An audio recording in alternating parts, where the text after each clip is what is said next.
Welcome to masters online. Masters online AP group 2కి సంబంధించినటువంటి test సిరీస్ని launch చేయడం జరిగింది. సో విజయవంతంగా ఆ టెస్ట్ సిరీస్ అనేది రెగ్యులర్గా మనకి షెడ్యూల్ అనేది ఇచ్చాము. ఆ షెడ్యూల్ ప్రకారం ఎగ్జామ్స్ కూడా జరుగుతూ ఉన్నాయి. సో ఇంకా ఎవరైనా టెస్ట్ సిరీస్ తీసుకొని వాళ్ళు ఉంటే వెంటనే టెస్ట్ సిరీస్ని పర్చేజ్ చేయండి. మాస్టర్స్ ఆన్లైన్ యాప్ డౌన్లోడ్ చేసుకొని మీరు ఆ టెస్ట్ సిరీస్ని పొందొచ్చు. సో అతి తక్కువ ఫీతోని మనము మాస్టర్స్ ఆన్లైన్లో కేవలం 299 రూపీస్కే, సో ఇక్కడ 299 రూపీస్కే మాస్టర్స్ ఆన్లైన్లో ఏపీ గ్రూప్ 2కి సంబంధించిన టెస్ట్ సిరీస్ని లాంచ్ చేయడం జరిగిందండి. So AP group 2 test series అని అంటున్నాం. సో టెస్ట్ సిరీస్ కేవలం 299కే లాంచ్ చేసాం మనం. సో ఇది చాలా లిమిటెడ్ పీరియడ్ ఆఫర్. మీరు ఇంకా ఎవరైనా తీసుకునే వాళ్ళు ఉంటే వెంటనే తీసుకోండి. అయితే ఈ ఏపీ గ్రూప్ 2 టెస్ట్ సిరీస్కి సంబంధించి షెడ్యూల్ అనేది లాస్ట్ మండే నుంచి మనకి స్టార్ట్ అయింది. సో మండే, ట్యూస్డే, వెనస్డే ఇలా ఎవ్రీడే ఒక్కొక్క సబ్జెక్ట్కి సంబంధించిన ఎగ్జామ్ అనేది మనం కండక్ట్ చేయడం జరుగుతుందండి. సో డైలీ ఒక ఎగ్జాము ఒక సబ్జెక్టుకి సంబంధించి 50 మార్కులతోని మనకు డైలీ టెస్ట్ అనేది ఉంటుంది. సో 50 క్వశ్చన్లు ఉంటాయి దీంట్లో. ఒక సబ్జెక్టు డైలీ ఒక సబ్జెక్ట్ ఉంటుంది. సో మండే నుంచి మనకి ఫ్రైడే వరకు టోటల్గా 5 డేస్కి సంబంధించి 5 ఎగ్జామ్స్, 5 సబ్జెక్టులకు సంబంధించిన ఎగ్జామ్స్ అనేవి ఉంటాయి ఇక్కడ. సో ఈ ప్రిలిమినరీలో ఉన్నటువంటి ఏవైతే 5 సబ్జెక్టులు ఉన్నాయో వాటికి సంబంధించిన 5 ఎగ్జామ్స్ ఉంటాయి. అలాగే సాటర్డే అనేది మీకు రివిజన్ కోసం వదిలేస్తాము. మళ్ళీ సండే గ్రాండ్ టెస్ట్ అనేది ఉంటుందండి. So every Sunday grand test కూడా ఉంటుంది. మీరు వీక్లో అన్ని సబ్జెక్టులకు సంబంధించి మీరు సబ్జెక్ట్ వైజ్ ఎగ్జామ్స్ రాసిన తర్వాత సండే రోజు వాటి అన్నిటిపైన మళ్ళీ గ్రాండ్ టెస్ట్ అనేది మీరు రాసుకోవడానికి మనం క్రియేట్ చేయడం జరిగింది. సో టెస్ట్ అనేది అద్భుతంగా డిజైన్ చేసాం. సక్సెస్ఫుల్గా చాలామంది ఆ కోర్స్ని పర్చేజ్ చేశారు అండ్ ఎగ్జామ్స్ కూడా రాస్తున్నారు. సో మీరు ఇక్కడ చూడొచ్చు, కేవలం 299కే మనం ఆ టెస్ట్ సిరీస్ అనేది అవైలబుల్గా ఉంది. మీరు మాస్టర్స్ ఆన్లైన్, సో ప్లే స్టోర్లో మాస్టర్స్ ఆన్లైన్ యాప్ని డౌన్లోడ్ చేసుకోండి. మాస్టర్స్ ఆన్లైన్ యాప్ డౌన్లోడ్ చేసుకుంటే మీకు ఆ కోర్స్ అనేది అవైలబిలిటీగా ఉంటుంది. అలాగే ఇంకొక విషయం ఏంటి అంటే ఏపీ గ్రూప్ 2 ప్రిపేర్ అవుతున్న అభ్యర్థుల కోసం మనం మెంటల్ ఎబిలిటీని ఆఫ్లైన్ వేదికగా కూడా ఆఫ్లైన్ క్లాసెస్ని కూడా అందిస్తున్నాం. సో అశోక్ నగర్ సి గురు అకాడమీలో మనకు మెంటల్ ఎబిలిటీకి సంబంధించిన బ్యాచ్ అనేది కూడా సక్సెస్ఫుల్గా రన్ అవుతూ ఉంది. సో ఎవరైనా ఆఫ్లైన్లో మనకి మెంటల్ ఎబిలిటీ క్లాసెస్ కావాలి అని అనుకుంటే మాత్రం మీరు మనల్ని సంప్రదించవచ్చు. అశోక్ నగర్లో ఉన్నటువంటి సి గురు అకాడమీలో మీరు వెళ్ళి కలవచ్చు. నేనే క్లాస్ తీసుకుంటా అక్కడ. ఓకే, సో అలాగే ఈ టెస్ట్ సిరీస్లో భాగంగా మనకి లాస్ట్ 2 డేస్ బ్యాక్ మనకి మెంటల్ ఎబిలిటీ ఎగ్జామ్ అనేది జరిగిందండి. సో ఈ మెంటల్ ఎబిలిటీ ఎగ్జామ్కి సంబంధించి మనకు ఎక్స్ప్లెనేషన్ క్వశ్చన్స్ ఎలా ఉన్నాయి, సో మెంటల్ ఎబిలిటీలో మనం క్వశ్చన్స్ ఎలా ఇచ్చినాం, మరి దానికి సంబంధించిన ఎక్స్ప్లెనేషన్ అనేది ఈ వీడియోలో నేను మీకు ఎక్స్ప్లెయిన్ చేస్తున్నా. సో ఇలా టెస్ట్ సిరీస్ మీరు రాసుకోవచ్చు. మెంటల్ ఎబిలిటీకి సంబంధించి స్పెషల్గా నేను మీకు వీడియో ఎక్స్ప్లెనేషన్ కూడా అందిస్తా. మిగతా వాటికి వీడియో ఎక్స్ప్లెనేషన్ అని మనం ఎక్కడా చెప్పలేదు దేనికి కూడా, బట్ నేను నా సైడ్ నుంచి ఈ మెంటల్ ఎబిలిటీకి సంబంధించిన క్వశ్చన్స్ ఎక్స్ప్లెనేషన్ అనేది నేను మీకు ఇస్తున్నానండి. ఓకేనా? సో మనం ఎగ్జామ్లో కండక్ట్ చేసినటువంటి దాంట్లో కొన్ని క్వశ్చన్స్ తీసుకొని ఇవాళ మీకు ఈ వీడియో ద్వారా నేను ఎక్స్ప్లెనేషన్ అనేది అందిస్తున్నా. ఒకసారి మనం చూద్దాం. అయితే మనం ఈ టెస్ట్ సిరీస్లో ఫస్ట్ దేనికి సంబంధించిన క్వశ్చన్స్ వచ్చినాయనంటే స్టేట్మెంట్స్కి సంబంధించి లాజికల్ రీజనింగ్ క్వశ్చన్స్ అనేవి ఫస్ట్ కండక్ట్ చేసాం. సెక్షన్ వైజ్గా మనకున్న సబ్జెక్టులో ఫస్ట్ సెక్షన్, సెకండ్, థర్డ్ 3 సెక్షన్లు ఉన్నాయి. దాంట్లో ఫస్ట్ వీక్లో ఫస్ట్ సెక్షన్కి సంబంధించినటువంటి ఎగ్జామ్ అనేది జరుగుతుంది. సో మీరు ఒకసారి ఇక్కడ చూడండి, మనకి స్టేట్మెంట్ ఇచ్చాడు, ఇక్కడ అజంప్షన్స్ ఉన్నాయి, ఊహలు అని అంటున్నాం. So statements and assumptions, statements and arguments, statements course of action, statements conclusions, ఇలా ఈ 4 టాపిక్స్కి సంబంధించినటువంటి క్వశ్చన్స్ అనేవి మనం ఇప్పుడు డిస్కస్ చేయబోతాం. మీరు ఒకసారి చూడండి, ఈ 4 టాపిక్లే ఎగ్జామ్లో మనల్ని చాలా కన్ఫ్యూజ్ చేస్తాయి. మనం ఆన్సర్ పెట్టాలి అని అంటే డౌట్ఫుల్గా ఉంటుంది, పెట్టాలన్నా వద్దా, ఏ ఆన్సర్ పెడితే ఏమవుతుందో, దట్టు మళ్ళీ నెగిటివ్ మార్కింగ్ ఉంది. సో ఇవన్నిటిని దృష్టిలో పెట్టుకొని చాలా కన్ఫ్యూజ్ అవుతూ ఉంటాం మనం. సో వాటినన్నిటినీ కన్ఫ్యూజన్స్ని పోగొట్టే విధంగా ఇప్పుడు క్వశ్చన్స్ని మనం చూద్దాం, ఎలా చేద్దాం అనేది. సో ఫస్ట్ క్వశ్చన్ ఉంది ఇక్కడ, స్టేట్మెంట్ ఏమని ఉంది అని అంటే విజయం సాధించిన తర్వాత కూడా వినయంగా ఉండండి అంటున్నాడు. విజయం సాధించిన తర్వాత కూడా వినయంగా ఉండండి అని చెప్పేసి అంటున్నాడు. అజంప్షన్స్ గురించి మాట్లాడుతున్నాం. స్టేట్మెంట్లో ఒక విషయాన్ని మెన్షన్ చేసిండు, దానికి సంబంధించిన అజంప్షన్. మరి బీయింగ్ ఏ ఆఫీసర్, నువ్వు ఆఫీసర్గా ఏ విధంగా రెస్పాండ్ అవుతావు, అజంప్షన్ ఏ విధంగా ఉంటుంది అనేది ఇక్కడ చూద్దాం. గెలిచిన తర్వాత చాలామంది వినయంగా ఉంటారు అంటున్నాడు. సాధారణంగా మనుషులు అనుకువగా ఉండరు అని చెప్పేసి అంటున్నారు. ఈ రెండిట్లలో ఏది కరెక్ట్ అవుతుంది మరి అని అంటే, సో గెలిచిన తర్వాత చాలామంది వినయంగా ఉంటారు అని చెప్తున్నాడు. ఇది తప్పు. ఎందుకు అనంటే గెలిచిన తర్వాత వినయంగా ఉండరు కాబట్టే వినయంగా ఉండండి అని మీకు ఒక సజెషన్ చేస్తున్నాడు, మీకు అడ్వైజ్ ఇస్తున్నాడు. ఓకేనా? సో గెలిచిన తర్వాత కూడా, విజయం సాధించిన తర్వాత కూడా మీరు ఒబీడియంట్గా ఉండండి అని చెప్పేసి చెప్తున్నాడు అని అంటే, గెలిచిన తర్వాత చాలామంది అలా ఉండరు కాబట్టే ఈ విధంగా మెన్షన్ చేస్తున్నాడు, ఈ విధంగా చెప్తున్నాడు. ఇది గమనించాలి. స్టేట్మెంట్లో ఉన్నటువంటి హిడెన్ మీనింగ్ని గమనించి మనం ముందుకెళ్లాల్సి ఉంటుంది. ఓకేనా? రైట్. సో నెక్స్ట్ తర్వాత సాధారణంగా మనుషులు అనుకువగా ఉండరు. Yes, correct. So second one correct అండి. ఎందుకంటే విజయం సాధించిన తర్వాత వినయంగా అనుకువగా ఉండరు కాబట్టే నిన్ను ఉండమని చెప్తున్నాడు అన్నట్టు. అంటే విజయం సాధించిన తర్వాత వినయంగా ఉండని అని ఎందుకు చెప్తున్నాడనంటే చాలామంది అలా ఉండరు కాబట్టే చెప్తున్నాడు. అందుకే సాధారణంగా మనుషులు అనుకువగా ఉండరు అని చెప్పేసి అంటున్నాడు. సో కాబట్టి ఇక్కడ ఆన్సర్ ఏమవుతుంది అని అంటే సెకండ్ వన్ మాత్రమే ట్రూ అవుతుంది. అజంప్షన్ టు ఓన్లీ ఫాలోస్ అని చెప్పేసి అంటాం. ఓకేనా? అజంప్షన్ టు ఓన్లీ ఫాలోస్ అని చెప్పి చెప్తామండి. క్లియర్? రైట్. సో నెక్స్ట్ తర్వాత క్వశ్చన్ చూద్దాం. ఇక్కడ నెక్స్ట్ స్టేట్మెంట్లో ఏమని చెప్పాడు అని అంటే ఇది కూడా అజంప్షన్కి సంబంధించినటువంటిదే. ఒకసారి చూడండి. హిల్ స్టేషన్లకు ప్రయాణానికి రైలు ఛార్జీలలో రాయితీ రద్దు చేయబడింది అట. హిల్ స్టేషన్లలో ప్రయాణానికి సో ఆ రైలు ఛార్జీలలో రాయితీ రద్దు చేయబడిందట.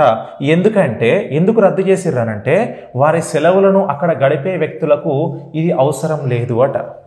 అంటే హిల్ స్టేషన్లు ఉంటాయి కదా, అక్కడికి వెళ్ళడానికి రైల్వే ట్రాన్స్పోర్టేషన్లో సబ్సిడీస్ని, రాయితీని రద్దు చేసిరట.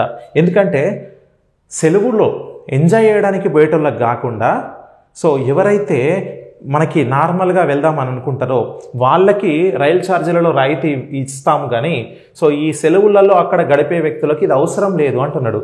ఓకేనా? రైట్. ఇది మనము స్టేట్మెంట్ని ఆధారంగా చేసుకొని ఇప్పుడు అజంప్షన్స్లో చూడాలి. అజంప్షన్ ఏంటి అని అంటే రైల్వేలు నిరుపేదలకు మాత్రమే రాయితీ ఇవ్వాలి అంటున్నాడు. ఓకేనా? నిరుపేదలకు మాత్రమే రాయితీ ఇవ్వాలి అంటున్నాడు. ఇది ట్రూ. ఎందుకు ట్రూ అయింది అని అంటే రైలు ఛార్జీలలో రాయితీ తగ్గించిండు, తీసేసిండు, రద్దు చేసిండు. ఎందుకనంటే అంటే కొద్దిగా డబ్బులు ఉన్నవాళ్ళు ఎంజాయ్ చేయడానికి, వాళ్ళ సరదాలను గడపడానికి వచ్చే వాళ్ళకి మనం ఇయ్యొద్దు అని చెప్పేసి రద్దు చేసిండు అన్నాడు కదా. అంటే ఎవరికి ఇవ్వాలని మీనింగ్ అని అంటే ఎవరైతే డబ్బులు లేవో, అంటే సరదా కోసం కాకుండా సో వాళ్ళు జనరల్గా జీవనోపాధి కోసమో ఇంకో దేనికోసమో ఆ హిల్ స్టేషన్లోకి వచ్చి వ్యాపారులు ఉంటారు, సో వర్తకం చేసుకునే వాళ్ళు ఉంటారు, అట్లాంటి వాళ్ళ కోసం ఇవ్వాలి అనేది దాని హిడెన్ మీనింగ్ ఇక్కడ. సో కాబట్టి నిరుపేదలకు మాత్రమే రాయితీ ఇవ్వాలి అని చెప్పేసి చెప్తున్నాడు. సో నెక్స్ట్ సెకండ్ ఇక్కడ ఏముంది అని అంటే హిల్ స్టేషన్లలో తమ సెలవులను గడిపేందుకు రైల్వేలు ప్రజలను ప్రోత్సహించకూడదు అని చెప్పేసి అంటున్నాడు. సో హిల్ స్టేషన్లలో తమ సెలవులను గడిపేందుకు రైల్వేలు ప్రజలను ప్రోత్సహించకూడదు అని చెప్పేసి అంటున్నాడు. ఇది వాళ్ళను ప్రోత్సహించకూడదు అని అంటే సెలవుల్లో అక్కడ గడిపే వ్యక్తులకి ఇది అవసరం లేదు అని చెప్పేసి దాన్ని తీసేసిండు. ఓకేనా? తీసేసిండు. ఇక్కడ హిల్ స్టేషన్లలో తమ సెలవులను గడిపే వ్యక్తులకు రైల్వేలు ప్రజలను ప్రోత్సహించకూడదు అంటున్నాడు. సో ఇది కూడా కరెక్టే. కాబట్టి రెండు కూడా కరెక్ట్ అవుతున్నాయి. సో ఇక్కడ డన్. ఎస్, ఇక్కడ సెకండ్ వన్ రాంగ్ అవుతుందండి. సెకండ్ వన్ రాంగ్ అవుతుంది. ఎందుకనంటే హిల్ స్టేషన్లలో తమ సెలవులను గడిపేందుకు రైల్వేలు ప్రజలను ప్రోత్సహించకూడదు అని అంటే రైల్వేలు ప్రోత్సహించకుండా జనాలు వెళ్ళడానికి వెళ్తారు, కాబట్టి ఇక్కడ ప్రోత్సహించాల్సిన అవసరం ఏం లేదు. కాబట్టి సెకండ్ వన్ రాంగ్ అవుతుంది, ఫస్ట్ వన్ మాత్రమే ట్రూ అవుతుంది. ఎస్, సో ఫస్ట్ వన్ మాత్రమే ట్రూ అవుతుంది. సో నెక్స్ట్ తర్వాత క్వశ్చన్ చూద్దాం. సో ఇక్కడ స్టేట్మెంట్ ఉంది, చర్య యొక్క కోర్సులు అంటున్నాడు. కోర్స్ ఆఫ్ యాక్షన్ అంటాం, ఓకేనా. కోర్స్ ఆఫ్ యాక్షన్కి సంబంధించిన అంశం. జిల్లాలలో వరుసగా 3 ఏళ్లుగా ఖరీఫ్ పంటలు పురుగుల బారిన పడగా ఈ సంవత్సరాలలో రైతులు 50% లోపు దిగుబడులు సాధించారు అట. అంటే ఖరీఫ్ సీజన్లో వరుసగా 3 ఏళ్లుగా ఖరీఫ్ సీజన్లో ఏమైందట అనంటే పంటలన్నీ చీడపీడలు బట్టి పురుగులు పట్టినాయంట. సో ఆ పురుగుల బారిన పడడం వల్ల ఈ సంవత్సరాల్లో అంటే ఈ 3 ఇయర్స్లో 50% లోపే దిగుబడి వచ్చింది, కానీ అబోవ్ 50% రాలేదు అని చెప్పేసి అంటున్నారు. మరి ఇప్పుడు being a officer immediate action ఏం చేయాలి? ఇమీడియట్ యాక్షన్ ఏంటి అని అంటే, రైతులు వచ్చే ఏడాది తమ పంటలను కాపాడుకునేందుకు పురుగుల దాడిని అరికట్టేందుకు చర్యలు తీసుకోవాలన్నారు. ఎస్, కరెక్టే.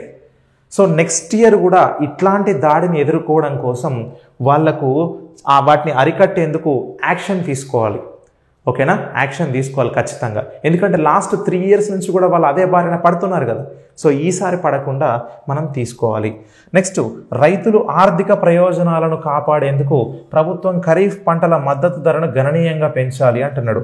ఎస్, ఇది కూడా కరెక్టే అండి, ఎందుకంటే వాళ్ళ ఆర్థిక ప్రయోజనాలను కాపాడడం కోసం దిగుబడి రావట్లేదు కాబట్టి వాళ్ళు ఏం అడగట్లే, వాళ్ళని మాకు దిగుబడి వస్తలేదు, పంట మద్దతు ధర పెంచితే మాకు దానివల్ల వచ్చే అమౌంట్ సరిపోతుంది, కానీ మిమ్మల్ని ఏం వేరే అడగట్లేదు అని చెప్పేసి అంటున్నారు.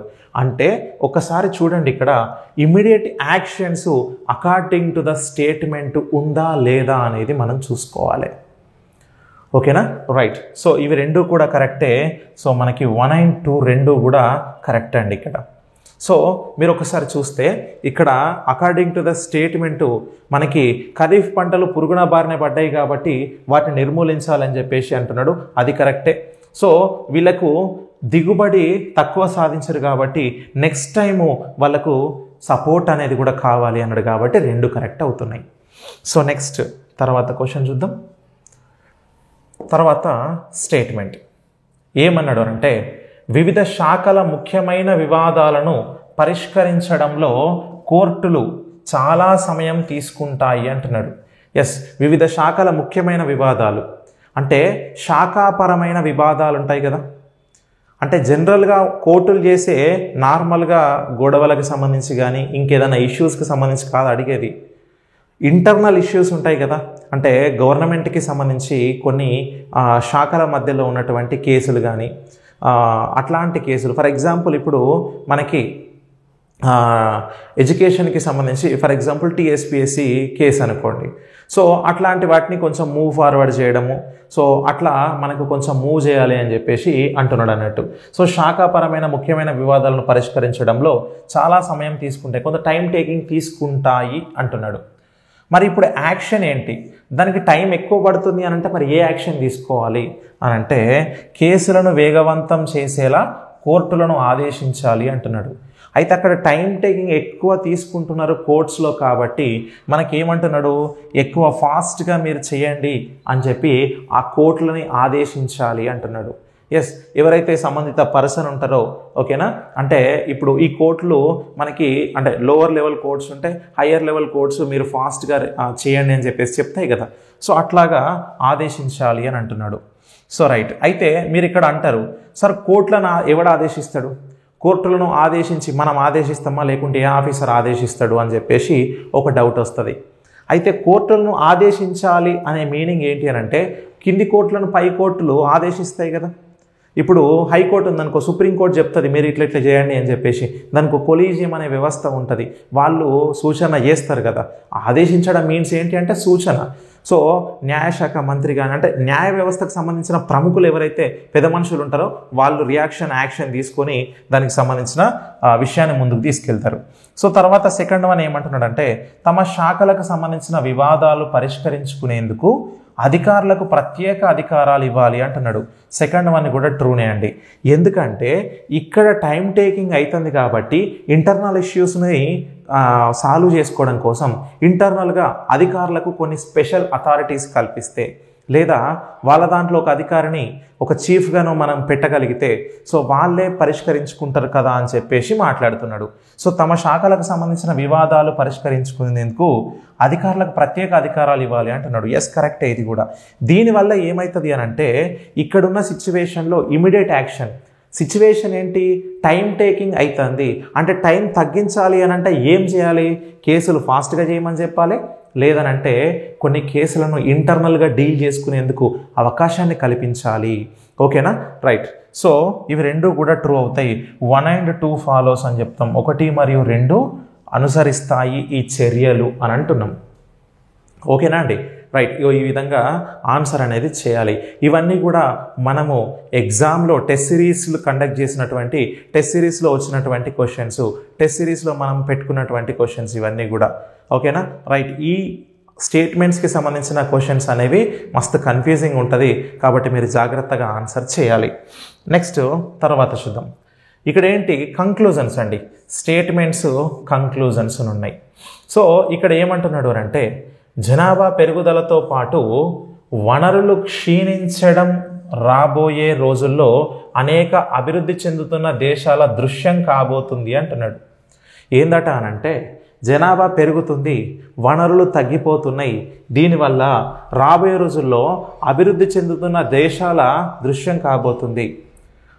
అంటే జనాభా పెరగడం, వనరులు క్షీణించడం అనేది డెవలపింగ్ కంట్రీస్, ఇప్పుడిప్పుడు డెవలప్ అవుతున్న కంట్రీస్ యొక్క దృశ్యం. అంటే అదొక సీన్ కాబోతుంది.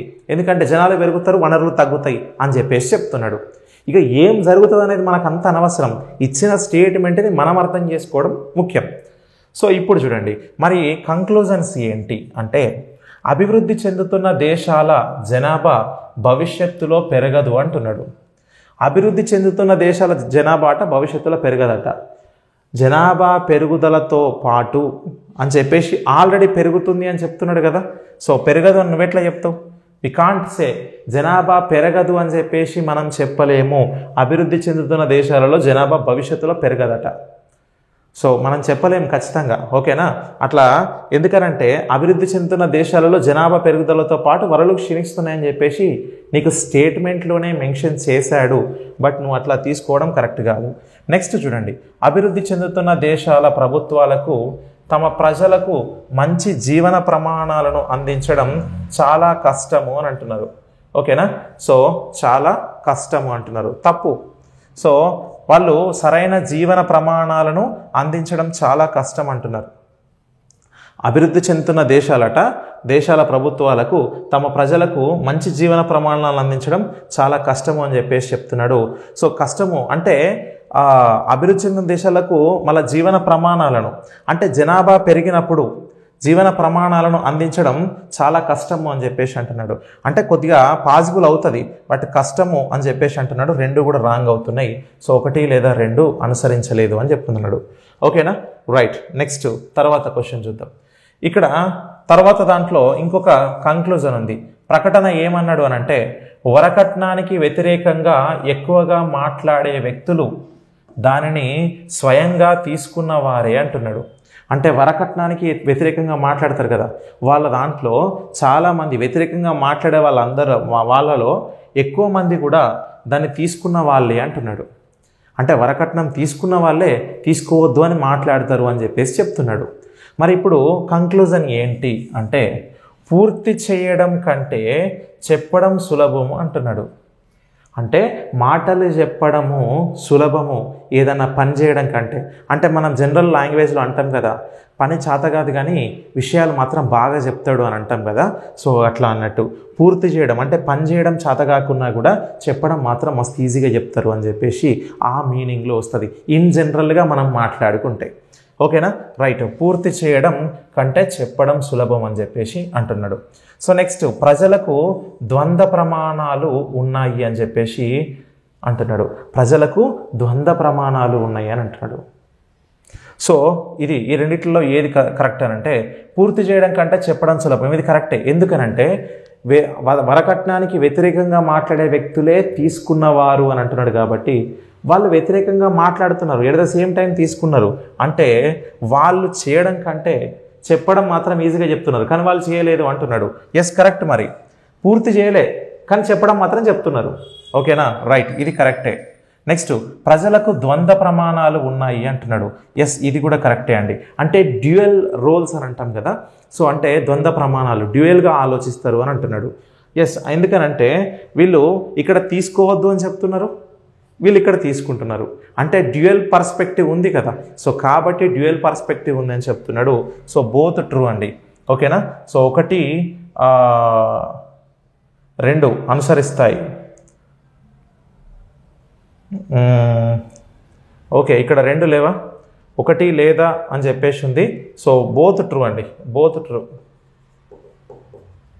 ఓకేనా, రైట్.